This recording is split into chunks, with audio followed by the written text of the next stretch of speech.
Mob Psycho 100 एक ऐसा anime है जिसके बारे में तुमने कभी किसी को कुछ नेगेटिव बोलते हुए नहीं सुना होगा, क्योंकि ये बाकी एक्शन शोज की तरह हाइप जनरेट नहीं करता है। इसका कोई बहुत मैसिव सा फैन बेस नहीं है। जो फैन बेस है वो इसको बहुत ही पॉजिटिवली लेता है, पर दूसरों के मुंह पर इसको स्पैम नहीं करता है। So this show enjoys both popularity and critical acclaim at the same time. Not too big और लाउड बट सिग्निफिकेंट इनफ। इसकी एक वजह ये भी है कि ये शो खुद को फुल ब्लोन एक्शन शो की तरह सेल नहीं करता है, जिसके प्रोटैगनिस्ट का कोई लॉन्ग टर्म गोल है, जिसको बहुत पावरफुल या सबसे बेहतर बनना है, या फिर जिसको रिवेंज चाहिए, या जिसे इविल को इस दुनिया से खत्म करना है। Rather the goal of Mob is very human and relatable. He just does not want to be known by his special powers but by who he is without them, जिसको मैं एज सच कोई गोल भी नहीं कहूंगा, क्योंकि ये तो basic human Dzire है कि लोग हमें हमसे मिलने वाले फायदों जैसे कि हमारी पावर, वेल्थ या फेम की वजह से नहीं, बल्कि हमारे चरित्र के लिए जाने और हमको एज अ होल एक्सेप्ट करें हमारी स्ट्रेंथ्स और वीकनेसेस के साथ। साथ ही जो खामियां मॉब में है, जैसे कि वो बहुत भोला है, किसी पर भी आसानी से यकीन कर लेता है और फिजिकली काफी वीक है,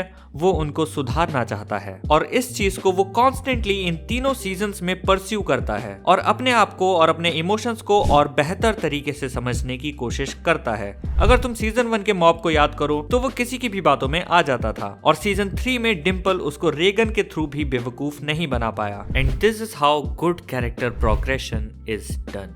मॉब लिटरली इस एनिमे के यूनिवर्स का सबसे पावरफुल साइकिक है, लेकिन उसके लिए वो मैटर नहीं करता है, बल्कि उसके कंसर्न्स उन चीजों से रिलेटेड हैं जिनमें वो कमजोर है या जो उसे दूसरे ह्यूमन से कनेक्ट करते हैं, जैसे कि self improvement, physical activities, some club activity, thinking about something creative for school play, और deciding what he wants to pursue in the future. Things that may seem small but really matter to a human being, and that is the beauty of Mob Psycho 100। ये anime इन तड़कती भड़कती psychic battles, paranormal activities या जो भी out of the world चीजें हो रही हैं उनके बारे में है ही नहीं, बल्कि ये अपने मेटा ह्यूमर को बहुत अच्छे से यूटिलाइज करता है। And not only it is genuinely funny at times but also eight the same time ये बहुत इंपॉर्टेंट चीजों को ऐसे ही मेटाफोरिकली मजाक मजाक में कन्वे कर देता है। And that is exactly why the 8th episode transmission 2 and countering the unknown is one of the finest episodes in this anime and conveys the whole essence of Mob Psycho as a whole.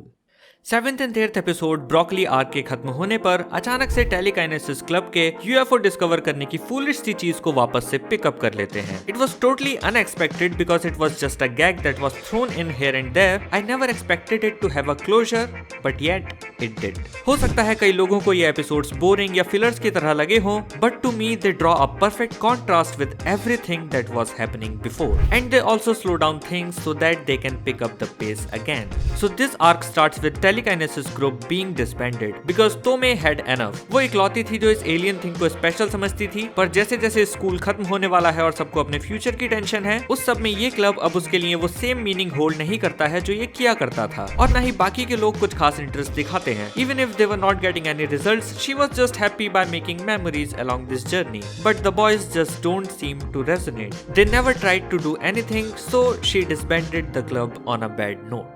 Although the boys couldn't resonate her feelings back, but they still care for their club leader। तो वो mob की help लेते हैं और कुछ टेलीकाइनेसिस के लोगों को जमा करते हैं और यूएफओ डिस्कवर करने की इस फूलिश सी ट्रिप पर निकल पड़ते हैं। पूरी ट्रिप में बहुत सारी गड़बड़ें होती हैं, ताकेनाका लेट हो जाता है, रेगन लेट हो जाता है, लोग भटकते हैं, चीजें भूल जाते हैं और भी बहुत कुछ, जो इस पूरे एपिसोड को स्वीटली फनी रखता है। और जब वो माउंटेन पर पहुंचते हैं जहां से वो यूएफओ को कॉल कर सकते हैं, तब क्योंकि वो लोग अपनी किताब को कार में भूल आए थे, तो वो तोमे से पूछते हैं कि उसको तो वो स्पेल याद होगा ही जिससे यूएफओ को बुलाया जाता है, क्योंकि वही हमेशा उस किताब को पढ़ती रहती थी और वही सबसे ज्यादा ऑब्सेस्ड थी। जिसके रिप्लाई में तोमे कहती है, そんなもん覚えてるわけないでしょ。もうみんなで頑張って登山したってことでいいんじゃない。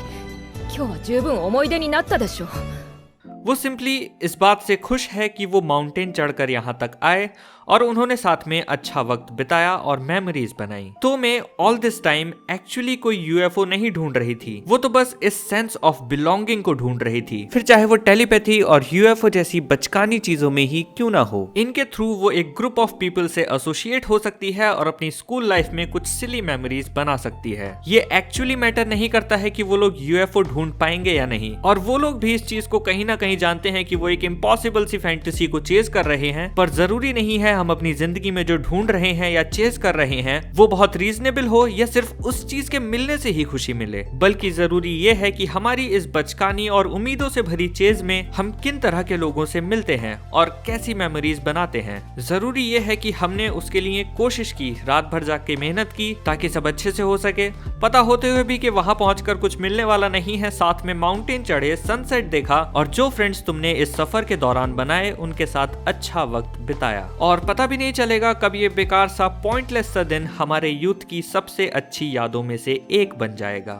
मॉब साइको की जादुई और सुपरनैचुरल एलिमेंट से भरी हुई दुनिया में भी यही ह्यूमन इमोशंस इस पूरे शो को डिफाइन करते हैं, और ये चीज इन 2 एपिसोड्स में बहुत अच्छे से शाइन करती है। ये दिखाते हैं कि in all of this pointless chase that we do for our impossible dreams, these human connections and desires to feel belonged and accepted are the most important and universal.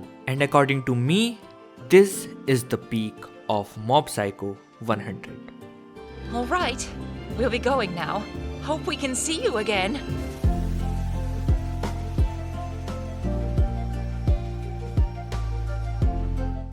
Hey guys, thank you so much for watching till the end. इस video के साथ हम एक नई series शुरू कर रहे हैं titled this is the peak of, जिसमें हम बहुत सारे एनिमे के पीक मोमेंट्स और आर्क्स को डिस्कस करेंगे। It is going to be really interesting and you guys will love it, so please stay tune for that. Also हमारी last video I quit my job to become an anime YouTuber, the response has been phenomenal. न सिर्फ views और engagement के terms में, बल्कि the share amount of supporting comments, messages, calls personally on anime times Insta, from the audience that watches us, from creators who showed their love, and from creators that got inspired from that video just overwhelms me. And मैं हर किसी को personally उस तरह से reply नहीं कर पाया जिन जिन लोगों ने अपना सपोर्ट दिखाया, but here through this video I want to sincerely and genuinely thank you for all of that. And मैं सरप्राइज था ये चीज देख करके बहुत सारे लोगों ने एक्चुअली उस थैंक्स बटन पर क्लिक करके हमको सपोर्ट किया, और इतना ही नहीं बल्कि कुछ लोगों ने तो खुद से बिना मेरे कहे चैनल मेंबरशिप को परचेज किया। Some even asked for UPI ID, क्योंकि यूट्यूब अपना कट रखता है। And to be honest,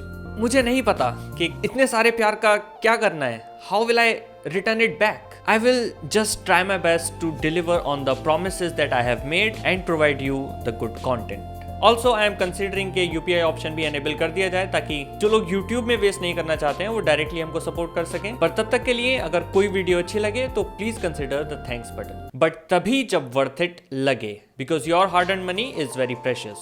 And as for the channel memberships, I am still trying to figure out कि तुम लोगों को वैल्यू अलग से कैसे देनी है। फिलहाल के लिए there will be acknowledgements like this at the end of our videos, and I have some ideas in my mind that we can try with you guys, so please check out the community post. I will see you in the next video. Bye.